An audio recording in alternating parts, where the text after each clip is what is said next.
tardes, ¿cómo están? Un gusto de estar con ustedes este jueves 27 de febrero. Julieta Cambronero les saluda en compañía de José David Pérez. Hola, José, ¿qué tal? ¿Qué tal? Buenas tardes, Julieta. Buenas tardes, amigos y amigas televidentes y radioescuchas para quienes nos sintonizan a través de 101.5 Costa Rica Radio. Vamos de inmediato con nuestros titulares.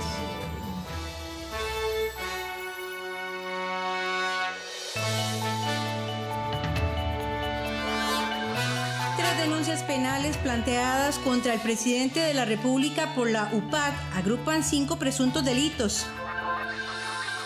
Fundec asegura que la Caja Costarricense de Seguro Social no ha capacitado al personal médico sobre el coronavirus. Cooperativas temen que la Caja no renueve contrato para administrar EVAIS. La defensa de Óscar Arias pretende agregar 2 testigos en el caso que se lleva contra el expresidente por denuncias de abuso sexual en su contra. Más de 81,000 personas infectadas en el mundo y 2,700 muertos por el COVID-19, según el último balance de la OMS.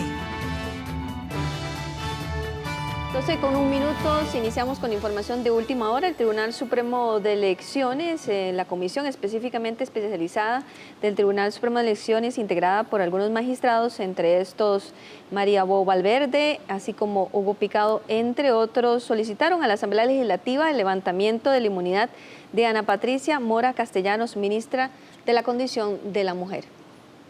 Tras la investigación preliminar, la Inspección Electoral recomendó la apertura de un procedimiento por beligerancia o participación política prohibida, uno de los 7 procedimientos que comprende la jurisdicción electoral contra la señora Mora Castellanos. La sección especializada del Tribunal Supremo de Elecciones estimó pertinente acoger esta recomendación, pero en virtud de la investidura de la denunciada,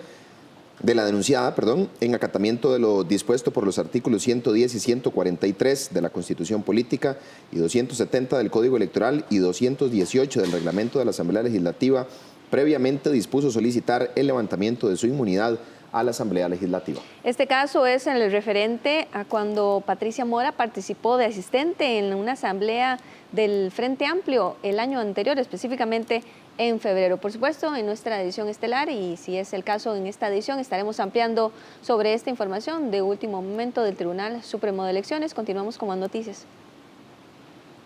¿Realmente un cubrebocas le protege del coronavirus o COVID-19? A continuación le contamos algunos mitos y verdades sobre esta enfermedad que ha causado la muerte de más de 2,000 personas en el mundo. En diciembre del 2019 se empiezan a registrar en la ciudad china de Wuhan casos de neumonía de causa desconocida. Apenas un mes después, en enero del 2020, la Organización Mundial de la Salud confirma que se trata de un nuevo tipo de coronavirus llamado COVID-19, cuya expansión por el mundo amenaza a tornarse en pandemia. La propagación alcanza hoy más de 40 países y los afectados superan las 80,000 personas, la mayoría de ellas en China, donde se han producido más de 2,700 muertes. La preocupación aumenta en Costa Rica y la región cuando este miércoles se confirmó el primer caso de COVID-19 en Brasil, siendo el primer caso en Latinoamérica. Por esta razón le aclaramos algunos mitos y realidades de esta nueva cepa. Mito 1. Si me diagnostican con el coronavirus, ¿voy a morir? Realidad, aproximadamente el 2% de los casos reportados han muerto y la mayoría de estos tenía enfermedades asociadas. Mito 2. ¿Necesito usar mascarilla para protegerme? Realidad, lavarse las manos y protegerse al estornudar es la mejor manera de protección en países como el nuestro, donde no se registran casos y menos transmisión. El tapaboca, que es común, protege de los gérmenes de la tos y del estornudo. Sin embargo, no previenen contra las gotas que están en el aire. Por ello, los Centros de Control y Prevención de Enfermedades no los consideran como un objeto de protección, puesto que no filtran las partículas más pequeñas y por ende no son adecuados para prevenir totalmente el coronavirus. Mito 3. No es seguro recibir cartas o paquetes de compras provenientes de Asia. Realidad, sí es seguro. Por análisis previos sabemos que los coronavirus no sobreviven por mucho tiempo en objetos como cartas o paquetes. Mito 4. ¿Las mascotas en casa pueden transmitir el nuevo coronavirus? Realidad, No hay pruebas de que los animales de compañía de nuestras casas puedan transmitir el virus. De todos modos, lo ideal es siempre lavarse las manos después de acariciarlos. Estas son algunas de las informaciones que circulan en Internet de manera falsa, alarmando y creando histeria en las poblaciones. Por esta razón, las autoridades nacionales recomiendan seguir sitios oficiales e intensificar el lavado de manos y alcohol en gel.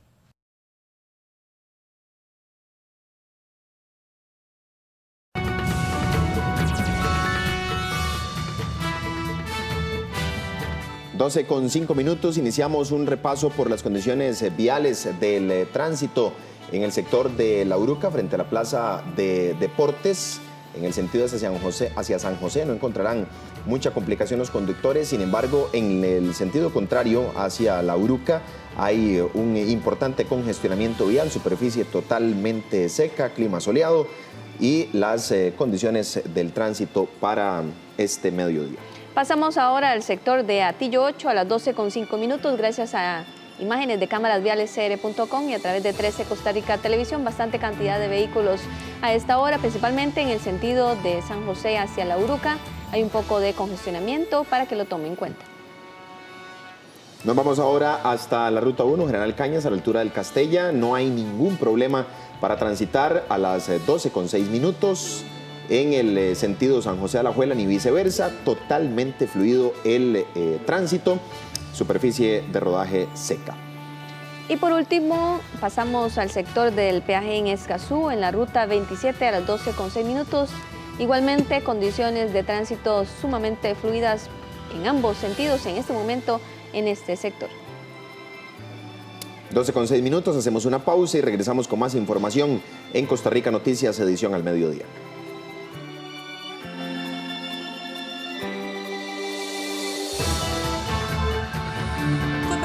Temen que la Caja no renueve contrato para administrar EVAIS.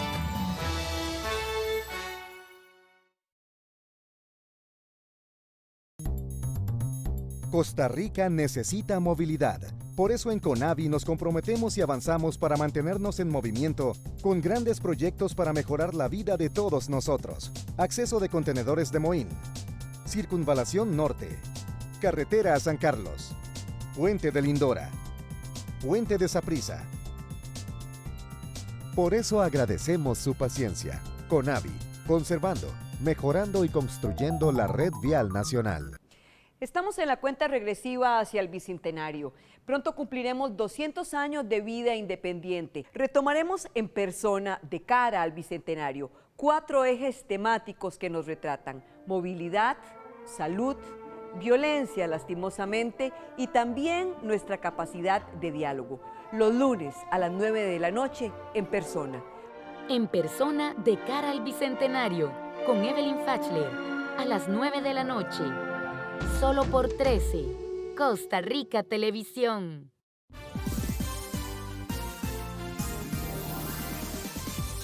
No se pierda el sorteo de la Lotería Nacional.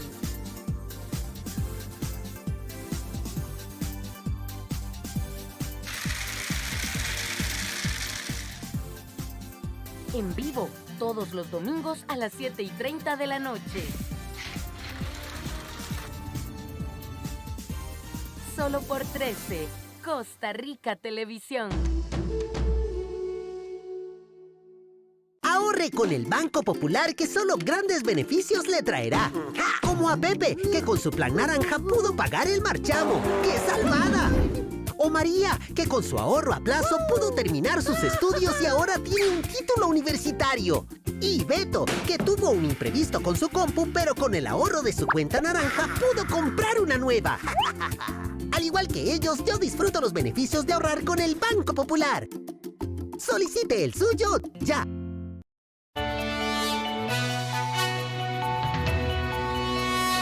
Con 8 minutos, la Unión de Empleados de la Caja aseguró que dicha entidad no ha capacitado al personal médico en general, ni le ha dado información oportuna a la población sobre el coronavirus. Nuestra compañera Jennifer Vega nos informa precisamente al detalle de esta noticia. ¿Qué tal, Jennifer? Buenas tardes.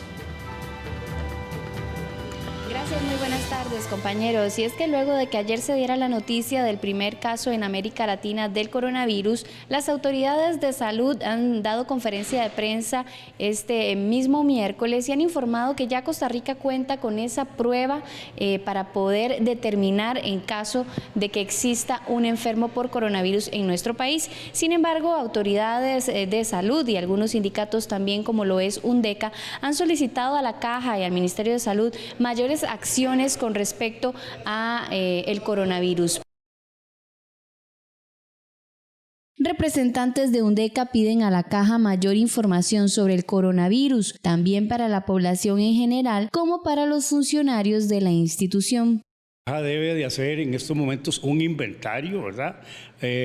Comprarlos, preparar los materiales que deben de tenerse o que debe de tener la gente. Por ejemplo, los trabajadores tienen muchas veces en las instituciones de la Caja, como llega tanta gente, los servicios sanitarios no están bien aseados, los lavatorios no están aseados, no hay información a la gente. Entonces yo creo que parte de esto es lo que el pueblo costarricense y los trabajadores de la Caja deben conocer. Sin embargo, el gerente médico de la Caja asegura que la capacitación a los funcionarios ya está dada y están totalmente preparados para enfrentar a los primeros casos. Desde el 1 de enero prácticamente se activó todo un equipo interministerial en conjunto con el Ministerio de Salud, la OPS y la Caja Costarricense de Seguro Social, donde todos los días se revisan los lineamientos. Se han estado dando capacitaciones vía teleconferencia a todas las unidades donde se les explica cómo manejar la situación y además estamos adquiriendo más insumos en casos de que fuera necesario. Con respecto a la mascarilla, es muy importante aclarar que esa mascarilla solamente la tienen que usar pacientes que estuvieran enfermos con alguna infección respiratoria o personal de salud.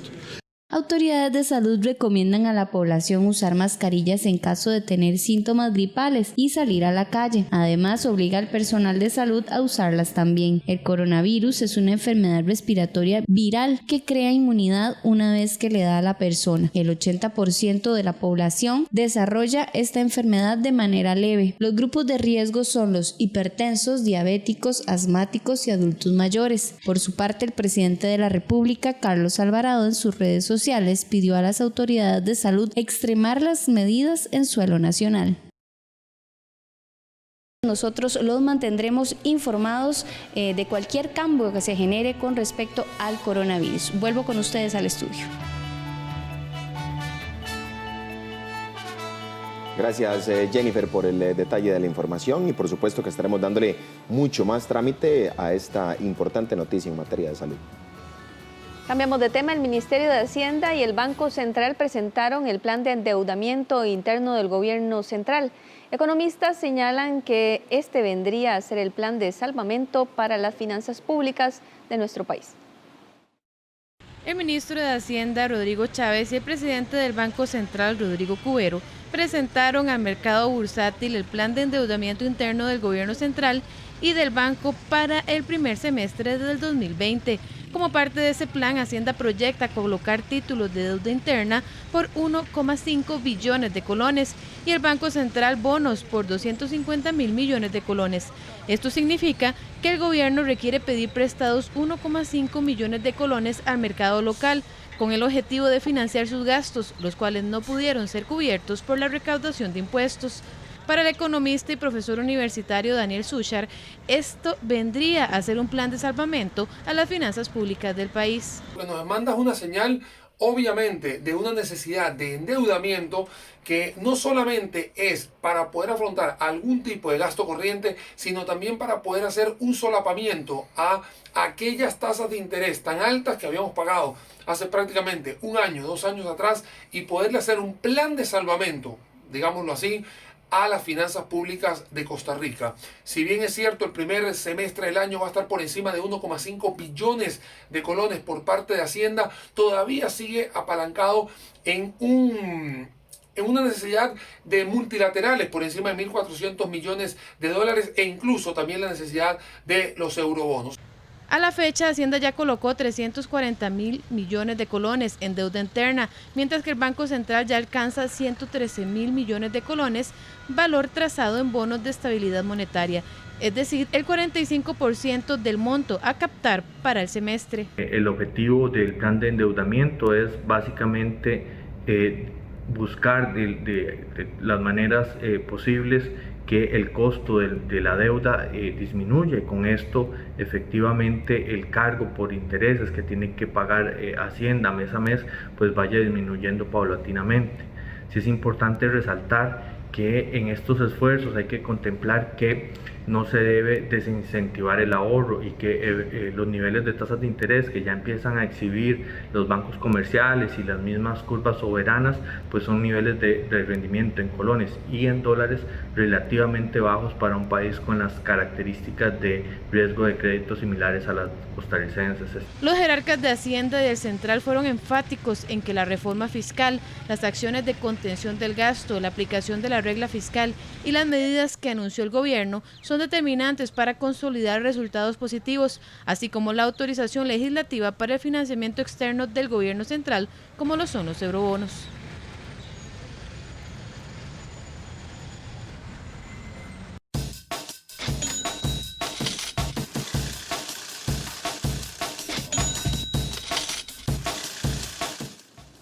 Les presentamos el tipo de cambio del dólar para este jueves 27 de febrero, la compra en 567 colones con 15 céntimos y la venta en 572 colones con 68 céntimos. Facebook prohibirá los anuncios o ventas que prometan curar o prevenir el coronavirus o que intenten crear un sentido de urgencia al respecto. Esto y más en la sección de redes sociales.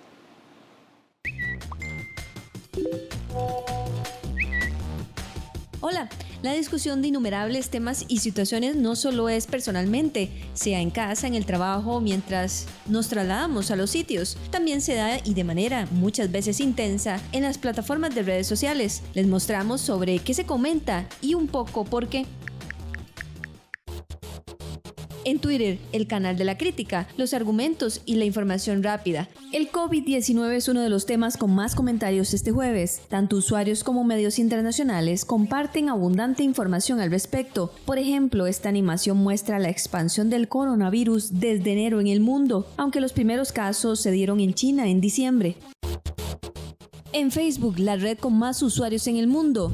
La empresa Facebook anunció que prohibirá los anuncios que mencionen y prometan curar o prevenir el coronavirus o si intentan crear un sentido de urgencia al respecto. Este protocolo también se implementará en otros productos de Facebook como Marketplace o Mercadito de Facebook, donde sus usuarios venden artículos o productos. La decisión llega a menos de un mes después de que la compañía anunciara que eliminaría la información errónea sobre el nuevo coronavirus de sus plataformas de Facebook e Instagram. Pasamos a Instagram, la plataforma de las fotografías, los filtros de imágenes y los videos. La ABC News publicó en su cuenta de Instagram este video de una manada de lobos paseándose en las afueras de Quebec, en Canadá. Aunque pueda generar un poco de miedo la imagen, al parecer al niño no le da temor de estar tan cerca de estos animales. Los lobos se agrupan en manadas de entre 6 y 20 animales y generalmente dirigida por una pareja reproductora y dominante. Son animales muy inteligentes y organizados. Aunque estos casi nunca atacan a los seres humanos, los lobos han sido históricamente considerados como uno de los enemigos naturales más temibles del mundo animal. Todos los días en nuestras ediciones les informaremos lo que discutimos, lo que circula en redes sociales. Recuerde seguirnos en nuestros perfiles, donde puede ver y escuchar estas y otras noticias. En Facebook estamos como Costa Rica Noticias. En YouTube también puede estar al tanto de lo que abarcamos con nuestro canal. En Twitter, @SinarNoticias. En Instagram como Costa Rica Noticias. Hasta la próxima.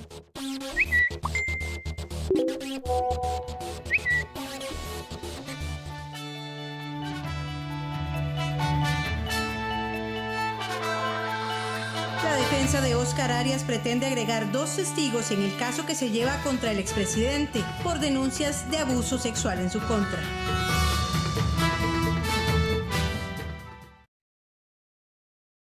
¿Cuántas cosas ha tocado hoy?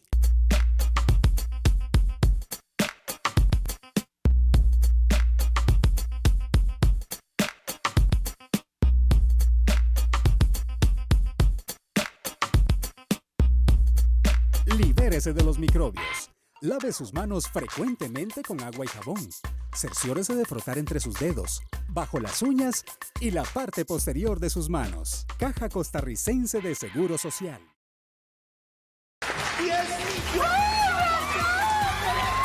Su papá le dijo que tenía que seguir. No le va a hacer caso. A ver.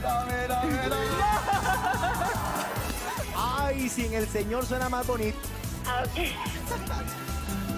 Acá me lo echen en la bolsa. Usted no sabe, yo veo la rueda de la fortuna en familia ahí tomando café. Ay.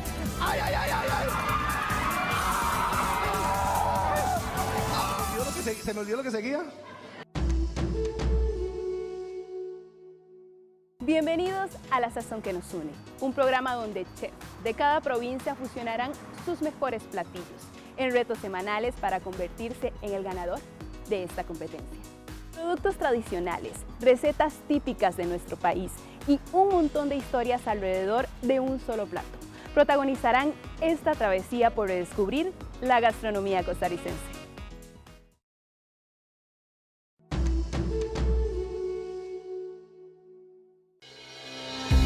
¿Tenés alguna consulta, comentario o reclamo sobre nuestros servicios?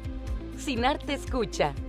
Ponete en contacto con la Contraloría de Servicios porque con tus críticas, vos ayudás a mejorar la programación, las producciones y la calidad de la señal que recibís de nuestros medios. Comunicate vía correo electrónico, por teléfono o a través de la página web. Contraloría de Servicios, un contacto directo entre el SINAR y vos.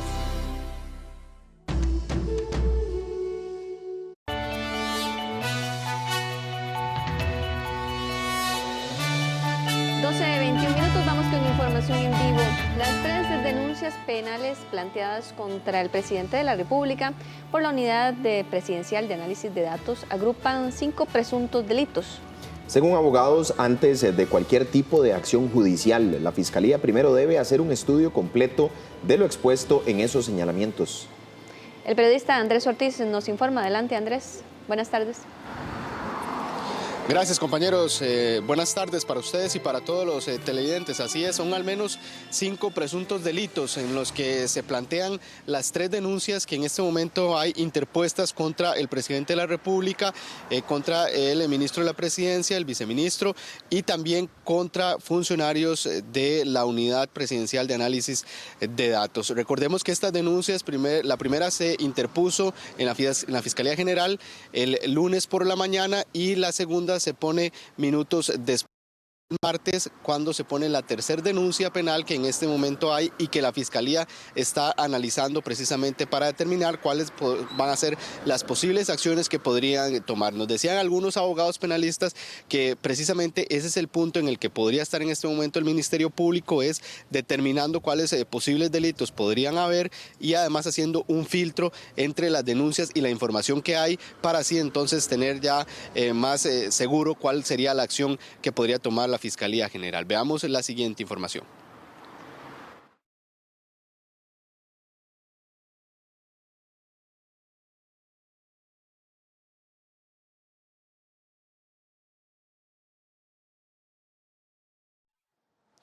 Bien, les comentaba que hicimos una nota donde desarrollamos la posición de algunos abogados penalistas sobre las 3 denuncias penales que hay en este momento contra el presidente de la República por la Unidad Presidencial de Análisis de Datos.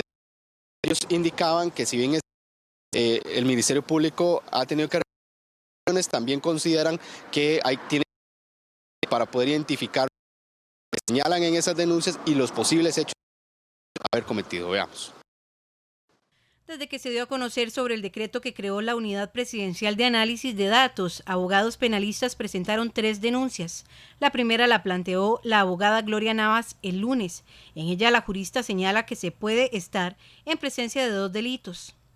Incumplimiento de deberes, penado en el artículo 339 del Código Penal de 1 a 4 años de cárcel. El prevaricato, expuesto en el artículo 357 del Código Penal, sancionado de 2 a 6 años de prisión. La segunda denuncia la interpuso el abogado Juan Diego Castro por los presuntos delitos de prevaricato, expuesto en el artículo 357 del Código Penal y sancionado de 2 a 6 años de prisión, y violación de datos, regulado en el artículo 196 del Código Penal, con penas de 1 a 3 años. Por último, el martes, varios abogados, entre ellos el exfiscal general Francisco Dalanés, interpusieron la denuncia por los presuntos delitos de violación de datos, expuesto en el artículo 196 del Código Penal y sancionado de 1 a 3 años de cárcel, abuso de autoridad, estipulado en el artículo 338 del Código Penal, con penas de 3 meses a 2 años de prisión, prevaricato y fraude de ley, y estas se estipulan en el artículo 58 de la Ley contra la Corrupción y el Enriquecimiento Ilícito, cuya sanción es de 1 a 5 años de cárcel. Pero al generarse el desistimiento de ese decreto con la revocatoria del decreto, podríamos decir que la intencionalidad del dolo que se requiere en este tipo de procesos no se da, porque se requiere no solamente que el acto sea contrario, sino que exista esa intención de cometer el hecho. Y al desistirse del decreto, con probabilidad tenemos efectivamente ese desistimiento. Entonces es nuestro criterio que no se está configurando un hecho delictivo en este caso particular. Sí, en el caso de temas de datos, realmente el Ministerio Público lo que tiene que hacer es determinar efectivamente si en casa presidencial utilizaron datos que podrían llamarse sensibles o datos confidenciales. Esta es una investigación que se antoja compleja.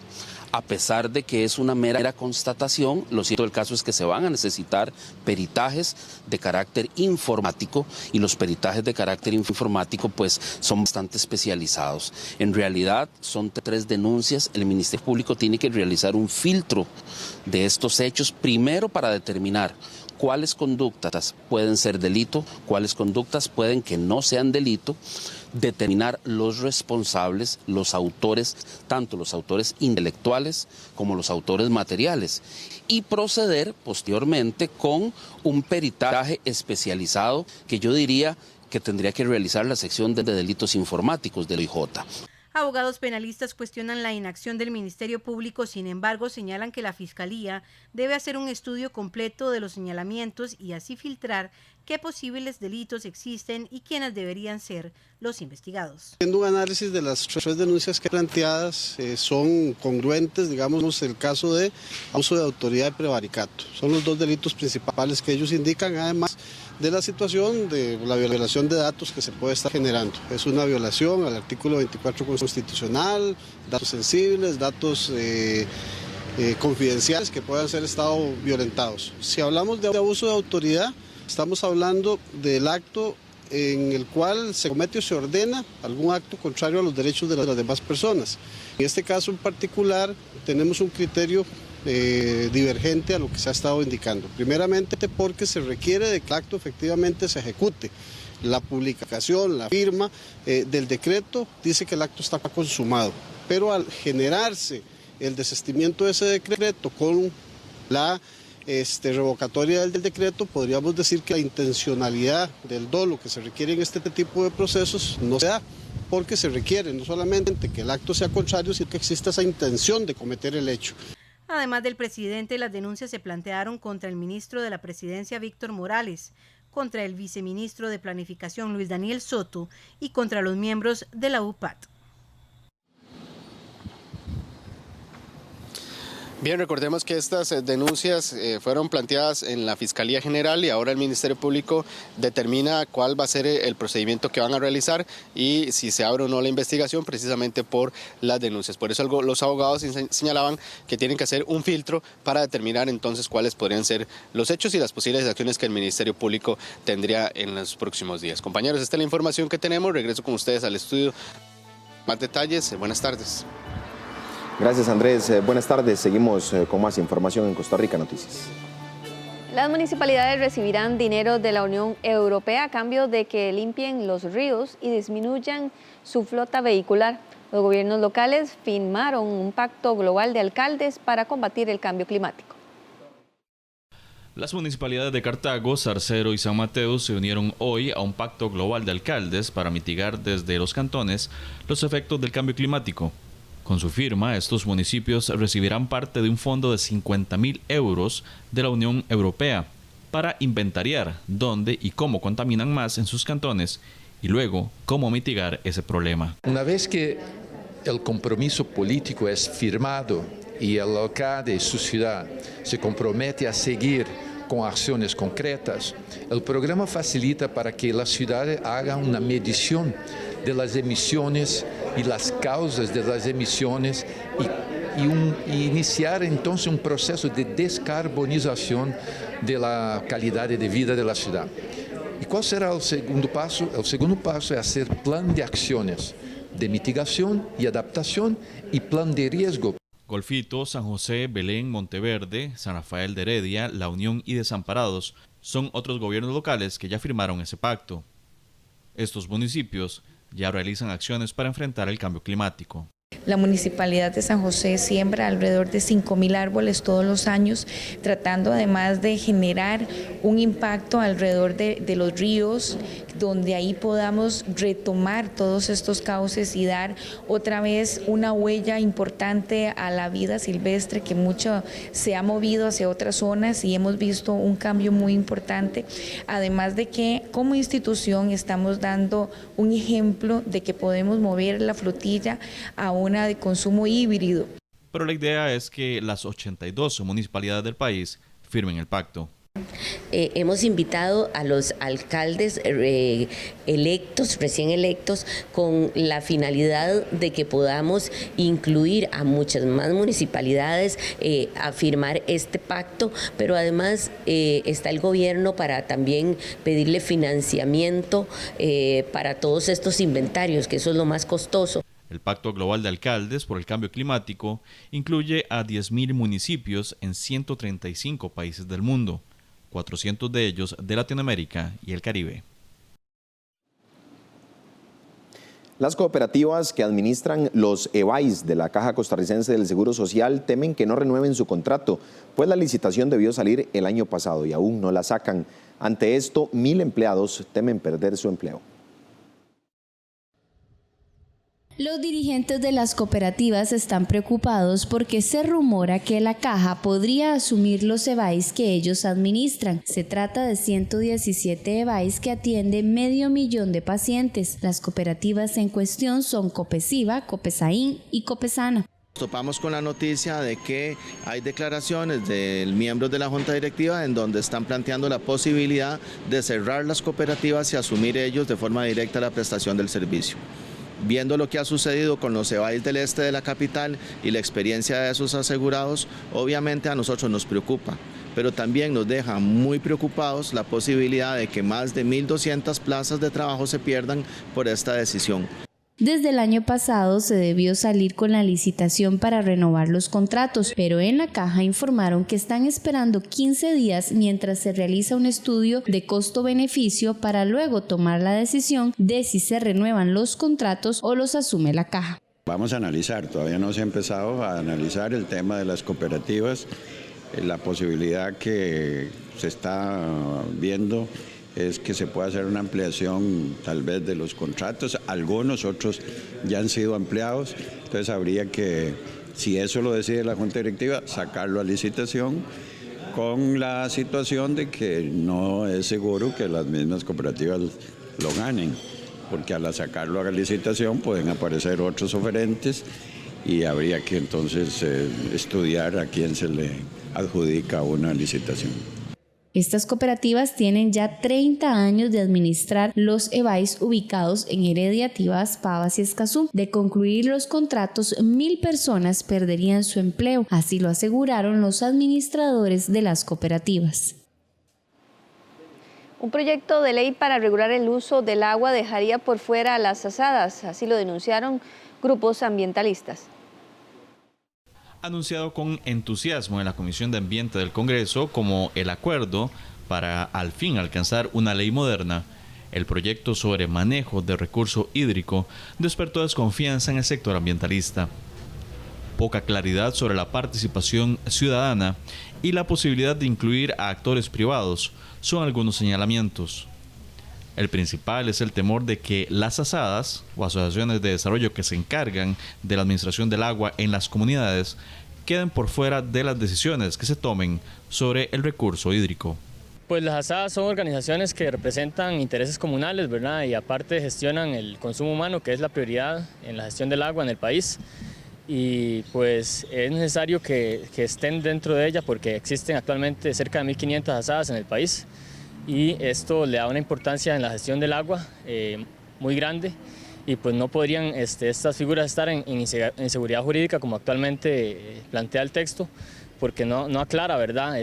Solo habla de entes prestadores de servicio y eso más bien podría ser incluso a futuro un portillo, ¿verdad? Para administración privada del agua. Para los ambientalistas, el texto que se discute en el foro legislativo también incluye multas débiles para quienes hagan un uso irresponsable del agua. El texto que se discute es considerado un avance por las fracciones políticas, no así por el sector ambientalista. Es un texto que prioriza los tecnicismos, ¿verdad? Y entonces nos deja en las situaciones conflictivas actuales, no las subsana. Presenta graves deficiencias de redacción, ¿verdad? Incluso el objetivo no es claro que la gestión del agua debe ser para el dominio público y de interés social, ¿verdad? Entonces son cuestiones de redacción que hacen que el espíritu de la ley no tenga como la claridad necesaria. Voceros de los grupos ambientalistas presentaron este martes sus cuestionamientos ante la Comisión de Ambiente. El proyecto sobre recurso hídrico avanza pese a las críticas. Este jueves, en nuestra sección Animales en Libertad, le presentamos al pavo real. Las plumas del macho son exclusivas para el cortejo y la hembra escoge al que tenga un plumaje más frondoso.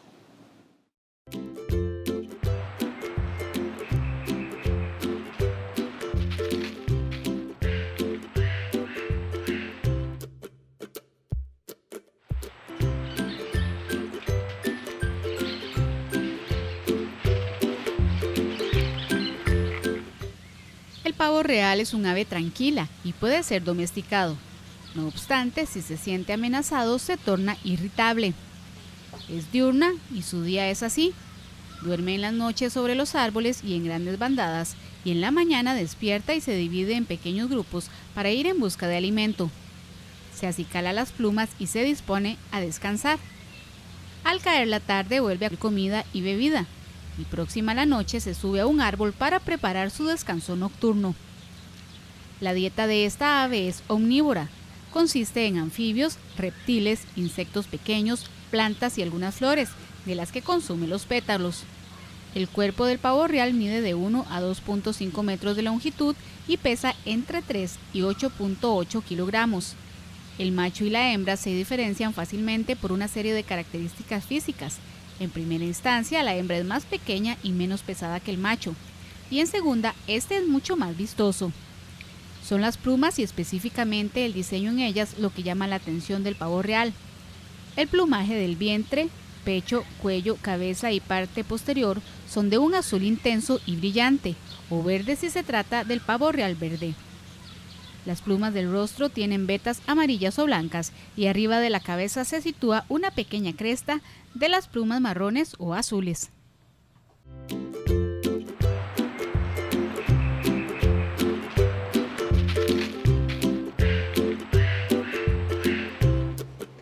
Las autoridades de la Policía de Tránsito muestran preocupación por el aumento de casos penales que se dan por los conductores que manejan bajo los efectos del alcohol. Según los datos de la Dirección de Tránsito, más de 200 conductores fueron sancionados en enero anterior por conducir en estado de ebriedad.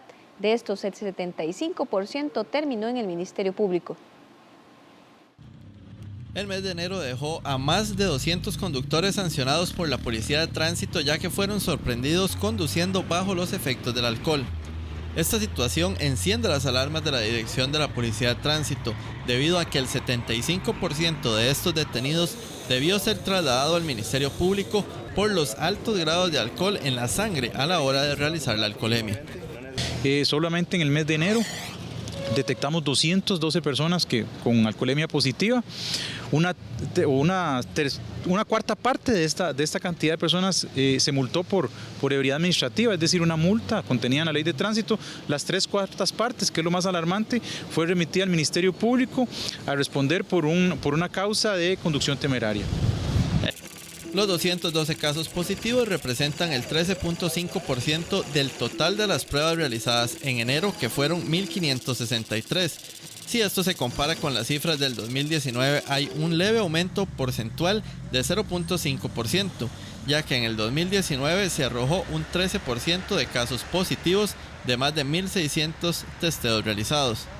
Variable, es un dato que se mantiene vivo, no es estático. Lo preocupante es que se sigue sorprendiendo, ya sea de una manera administrativa o ebriedad penal, a gente conduciendo en estas condiciones. Deberíamos todos hacer conciencia, deberíamos todos entender y que eso fuera una tendencia a la baja.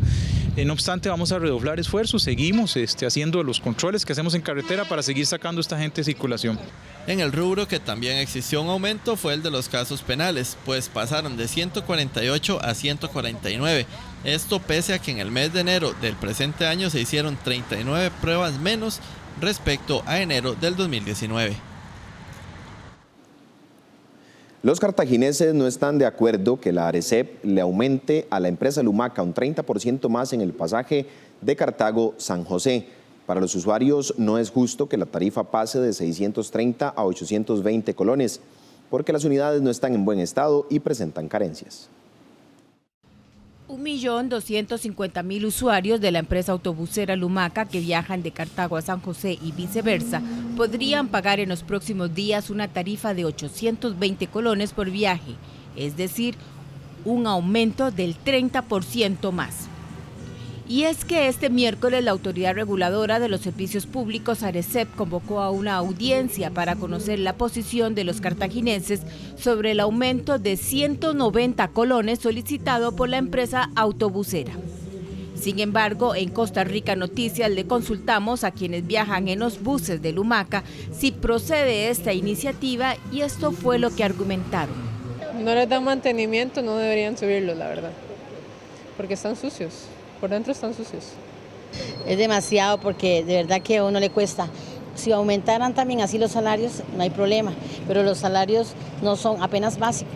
Y lo peor de todo es que en lo que es el aumento de los buses, las calles no están muy bien y un mal servicio de buses también.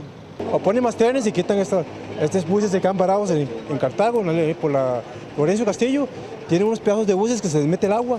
Las ventanas no sirven y abajo hasta que suena todo. Pues ya que ustedes han montado buses de esos viejos, para que se den cuenta. Sí, pero es fatal, esto es increíble, pero así es. Lo que estamos viviendo nosotros, lo estamos viviendo con estaba Saxa, igual. Como está ahora la situación, yo pienso que 25 o 30 colones ya uno lo siente. Ese es mi parecer, no sé. La audiencia de ARECEP fue fijada para las 5 de la tarde de este miércoles en las instalaciones de la Asociación Integral del Sector Norte en Cartago Centro. No obstante, al cierre de esta edición aún continuaba la reunión con los brumosos. Medidas como reformar el INA, avanzar en el proyecto de jornadas excepcionales y un proyecto de inspección laboral son algunas de las propuestas que presentó la ministra de Trabajo ante los diputados para buscar la reducción de la tasa de desempleo más alta en la última década. En una exposición cercana a los 60 minutos, la ministra de Trabajo, Yanina Dinarte, expuso las causas estructurales y coyunturales de por qué hoy el país tiene una tasa de desempleo del 12.4%, la más alta en la última década.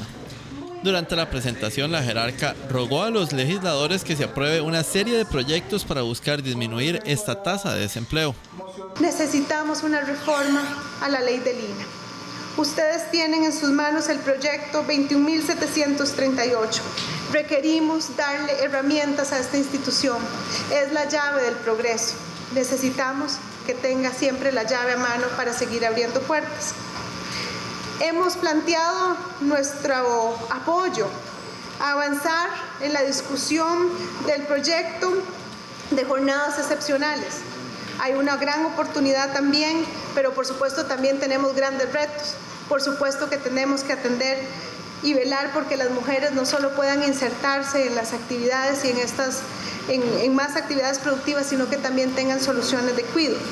También hemos insistido en la necesidad de contar con un proyecto de inspección laboral. Necesitamos incorporar un modelo preventivo para no cerrar empresas y, por el contrario, acompañar a las empresas para que logren dar pleno cumplimiento a los derechos laborales. Sin embargo, la presentación de la ministra de Trabajo no satisfizo a los diputados y diputadas del primer poder de la República. Parece que hay poca autocrítica y reconocimiento de las cosas que se han gestionado mal, muchas generalidades o atribución a factores externos y poca claridad en las propuestas que se presentan para solucionar esta problemática. A ver, ella habla muy bonito y tiene una muy buena presentación. El asunto es que cómo se le va a explicar al del día a día, al costarricense del día al día, que en estos momentos está desempleado o que acaba de perder su negocio, que no hay una forma inmediata de ponerse otra vez a reactivar otra vez el negocio que está haciendo. Pero también quisimos conocer qué tipo de propuestas son las que han hecho los legisladores para buscar bajar el desempleo desde la Asamblea Legislativa. Hablemos de que yo presenté 2 proyectos y ahí lo tuvo la subcomisión donde estaba gente del PAC que no les dio pelota, que era el proyecto cerrar y el proyecto fusionar. Y ahí durmió el sueño de los justos y eso era para reorganizar el Estado. Lo más importante es que las pymes se puedan acercar a la Caja Costarricense de Seguro Social. Pero la manera como se trata a las pymes en la Caja Costarricense de Seguro Social es nefasta. Si una pyme cerró porque no le estaba yendo bien y quiere volver a abrir, y en el periodo que estuvo cerrada no se dio de alta, cuando esa pyme regresa a la Caja Costarricense de Seguro Social, le cobran todo el tiempo que estuvo cerrada, le cobran multas y le cobran intereses.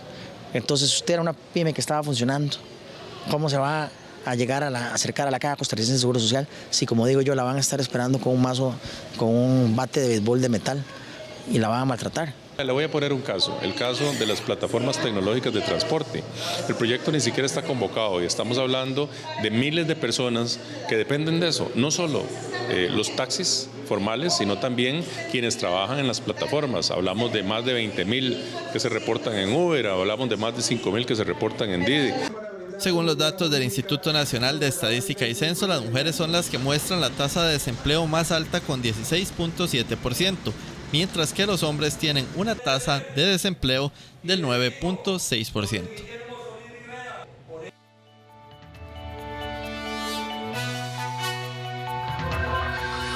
Más de 81.000 personas infectadas en el mundo y 2.700 muertos por el COVID-19, según el último balance de la OMS.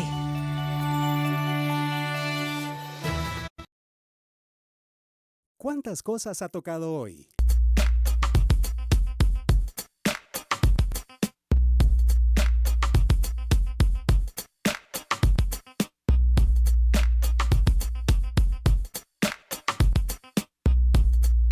Libérese de los microbios.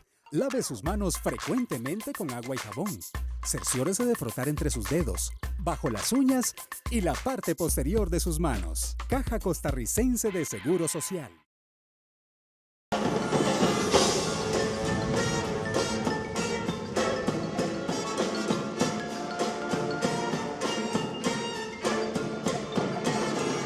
El Festival Cervantino 2019, solo en 13, Costa Rica Televisión.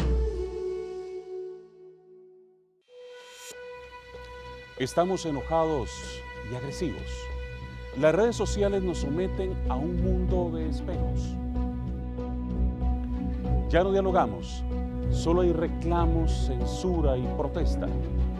¿Qué nos hace realmente felices? Juzgamos a la gente por sus creencias. ¿Quién decide lo que es políticamente correcto? ¿Perdió la sociedad su rumbo? ¿Quién o qué nos está dividiendo? ¿Podremos encontrar nuevamente una razón en común? Esta semana, en 13, Costa Rica Televisión.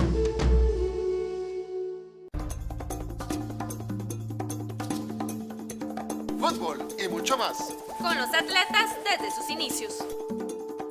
Los pioneros en fútbol femenino. Los deportes nos involucra a todos.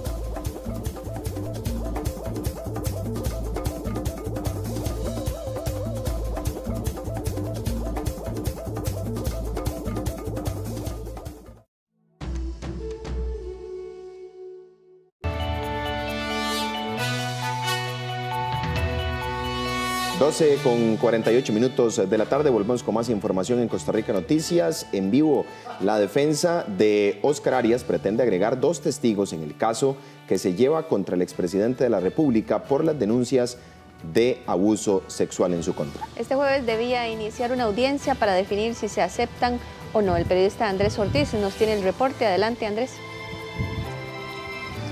Gracias, compañeros. Buenas tardes nuevamente para ustedes y para los televidentes. Así es, tal y como ustedes dicen, esta mañana se realizó en el Juzgado Penal de Pavas una audiencia con el expresidente de la República, Óscar Arias Sánchez, sus abogados y también los abogados de las 2 denunciantes, en este caso, que alegan o que lo han acusado de abuso sexual al expresidente. Esta audiencia se realizó para solicitud de la defensa de Óscar Arias de que se acepten 2 testigos en la investigación en este momento que se está realizando. Sin embargo, al final de la mañana la audiencia será ahora en el Tribunal Penal.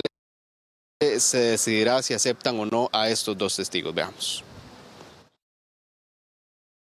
Así fue como llegó el expresidente de la República, Óscar Arias Sánchez, al Juzgado Penal de Pavas este jueves por la mañana. El exmandatario enfrenta 2 denuncias por abuso sexual. La primera fue presentada el 4 de febrero del 2019 por una médico activista, Alexandra Arce von Herold, quien trabajó con Arias en la promoción del Tratado de Comercio de Armas que impulsó el exmandatario. Y la segunda denuncia la interpuso la ex reina de belleza Yasmín Morales. Arias junto con su abogado se presentaron a la audiencia para definir si aceptan o no 2 testigos que ellos presentaron. Que la actuación del Ministerio Público riñe con las garantías fundamentales de la persona que está siendo investigada. ¿Y cuál es el argumento de la Fiscalía para no aceptar esos testigos? Básicamente señala que ya fueron entrevistadas y que bajo esa circunstancia no procede la incorporación de estos testigos. Nosotros estimamos que una circunstancia no excluye la otra, de acuerdo a la tabla que nos encontramos. Para el abogado de una de las denunciantes, la incorporación de estos 2 testigos no afecta el caso de su defendida, pero considera que sí habría un indebido proceso. Según él, estos testigos vendrían a aportar situaciones que ya fueron analizadas por los médicos y ya fueron establecidos en el dictamen, pero considera que no sería oportuno. La defensa pretende incluir 2 testigos, a pesar de una serie de situaciones que serían no acordes a lo que establece el debido proceso, pero eso es un derecho de la defensa y se ventilará futuramente en una audiencia. ¿Estos testigos de esta manera afectarían, por ejemplo, los intereses de su representada? No lo afecta de ninguna manera, pero sin embargo consideramos que lo que podría afectar es el debido proceso. No se está negando en ningún momento a la defensa el derecho de que efectúe todas las labores correspondientes, ni tampoco al imputado para que se pueda pronunciar en ese sentido. Óscar Arias prefiere no brindar declaraciones. La audiencia se suspendió y será ahora resuelta la solicitud de la defensa de Arias en el Tribunal Penal de Pavas en una nueva audiencia. Bien, compañeros, tal y como la audiencia se suspendió y ahora será en el Tribunal de Pavas donde se realizará una nueva audiencia para determinar si se acepta o no a estos 2 testigos que estaría solicitando la defensa del expresidente que se acepten y también con argumentos propios de los abogados de las 2 denunciantes, específicamente la denunciante de Alexandra, que son quienes están planteando también el indebido proceso que podría haber al aceptar a estos 2 testigos. Compañeros, esta es la información con ustedes al estudio. Buenas tardes. Gracias, Andrés, por el detalle de la información. Vamos a pasar al plano también internacional.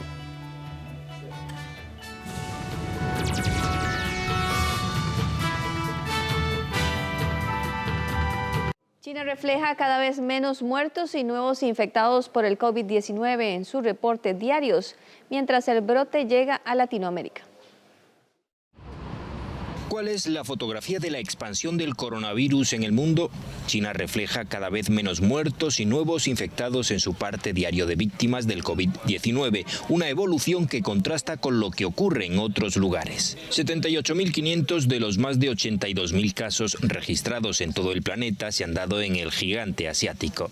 También se han dado en China la mayoría de las 2.800 muertes que ha provocado. En Europa el brote se ha cobrado ya 14 vidas, 12 en Italia y 2 en Francia. Hay más de 500.000 de enfermos, 453 están en Italia. Le siguen Alemania, Francia, España y Reino Unido. Tras China, Corea del Sur es el país con más afectados e Irán el de mayor número de fallecidos, 19 según la versión oficial. Las autoridades chinas creen que habrán controlado el brote antes de finales del mes de abril. Estados Unidos considera que no habrá una vacuna de uso generalizado hasta dentro de 1 año y medio. La Organización Mundial de la Salud lanzó su último balance, más de 81.000 personas infectadas en el mundo y 2.700 muertos por el COVID-19. El coronavirus sigue su expansión mundial por los 5 continentes entre llamadas a la calma y a la precaución. La Organización Mundial de la Salud ha dado este miércoles su último balance. Más de 81.000 infectados y 2.700 muertes en todo el mundo desde el pasado 31 de diciembre, la mayoría en China, el país de origen del COVID-19. El organismo internacional ha intentado contener la aprensión en países como Italia, con al menos 323 casos y 12 fallecidos, cientos de enfermos más que en Alemania, el segundo país más afectado del continente, recordando que cada año mueren solo en Europa 60.000 personas por culpa de la gripe estacional. España ya ha superado la barrera de los 10 contagios, la gran mayoría producidos en el extranjero. Tras China, Corea del Sur es el país con más casos en el mundo, con más de 1.211 muertes, seguido de Japón con casi 900, 700 de ellos infectados en el crucero Diamond Princess. Brasil ha anunciado su primer caso, primero también en Hispanoamérica, de un hombre que estuvo de viaje por Lombardía. Los chilenos están emocionados tras el inicio de la campaña para el referéndum sobre la nueva Constitución. Buena parte de la población quiere que sea más justa y solidaria que la actual. La ilusión se impone a la crispación en el inicio de la campaña para el referéndum sobre la nueva Constitución chilena. Cientos de personas se han manifestado en Santiago para apoyar la elaboración de una nueva Carta Magna, que buena parte de la población quiere que sea más justa y solidaria que la actual. Mira, yo creo que este es un momento histórico que estamos viviendo en Chile. Hoy en día que los movimientos sociales, principalmente las organizaciones sociales y la juventud, se dispongan al trabajo de una nueva Constitución es fundamental, porque hoy en día, lamentablemente, todas las carencias y precarizaciones que tenemos en Chile es producto de una Constitución que además se hizo en dictadura, una Constitución totalmente ilegítima. La Carta Magna que elaboró la dictadura sentó las bases de ese neoliberalismo que está en el origen tanto del vigor de la economía chilena como de la desigualdad creciente en el seno de su sociedad. Una deriva insoportable para muchos chilenos que desató un estallido social el pasado mes de octubre con protestas callejeras duramente reprimidas que dejaron 30 muertos y miles de heridos. Cientos quedaron tuertos por los perdigones disparados por los carabineros. En medio de una cascada de críticas de la comunidad internacional, el presidente del país, Sebastián Piñera, planteó la celebración de una consulta sobre el modelo de sociedad que quieren los ciudadanos. La cita es el próximo 26 de abril y las encuestas auguran un apoyo masivo a la elaboración de una nueva Constitución. Si gana el sí, volverían a votar el texto acordado antes de finales de año. España cancela los conciertos de Plácido Domingo en el Teatro de la Zarzuela de Madrid, previstos para el 14 y 15 de mayo. Con esta decisión pretenden mostrar su solidaridad con las mujeres afectadas por los casos de acoso sexual reconocidos por el tenor. España cancela los conciertos de Plácido Domingo en el Teatro de la Zarzuela de Madrid, previstos para el 14 y 15 de mayo. El INAEM y el Ministerio de Cultura dicen mostrar así su solidaridad con las mujeres afectadas por los casos de acoso sexual reconocidos por el tenor. Esta es la primera suspensión de un concierto en España y por el momento en Europa, tras la revelación de los resultados de la investigación del Sindicato de Artistas Musicales de Estados Unidos.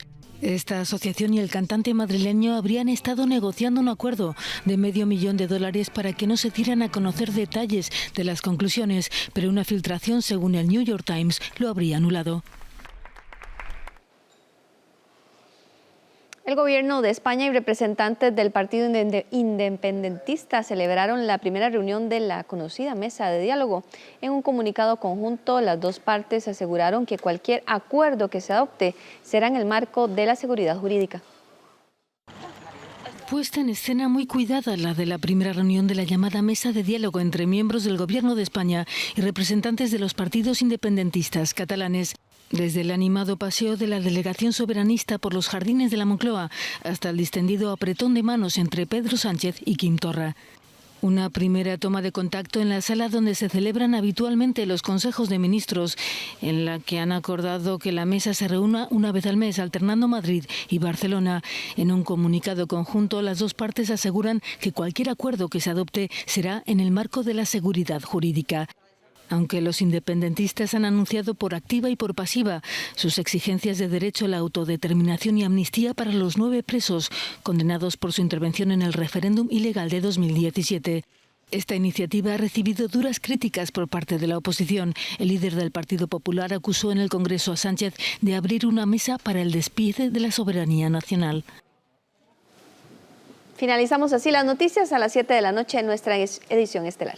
Gerardo Coto, Paul Vega y el capitán Roger Flores listos para desmenuzar. Iba a utilizar otra palabra un poco más pesada, pero no, la voy a dejar así. Desmenuzar el paso de los ticos en la Conca Champions. No, José, Julieta, saludos, buenas tardes. Buenas mediocre, tardes. Igual que siempre, mediocre, malo, pésimo. No sé cuántos sinónimos podría yo decir.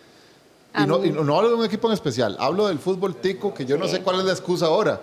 Ayer no vi que fueran super equipos los que vencieron a San Carlos ni a Saprissa, porque aquí se habla que mucha plata, que los jugadores que contratan, que esto, que el otro. Ayer yo no vi ninguna diferencia entre un equipo y otro, ni en Saprissa con Montreal, ni San Carlos con Nueva York. A mí me pareció, don Gerardo Coto, el planteamiento...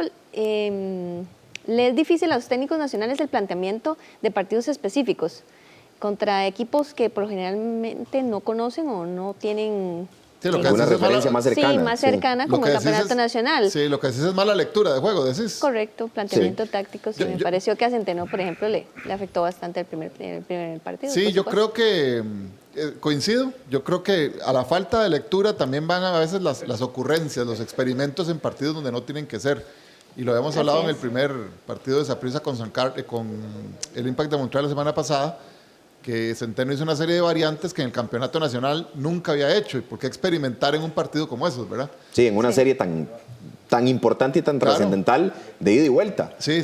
Donde tienes que ganar, ¿verdad? De local. Claro. Y con equipos que están en pretemporada. Es que eso voy, Julieta. Son equipos que están de pretemporada, que supuestamente no deberían estar tan encima de los nuestros, y no lo están. Y eso es lo que a uno le da más cólera, ¿verdad? Y las excusas que nos dan los dirigentes. Sí. Pero bueno, en fin, ya vamos a hablar de eso. Saludos, Julieta.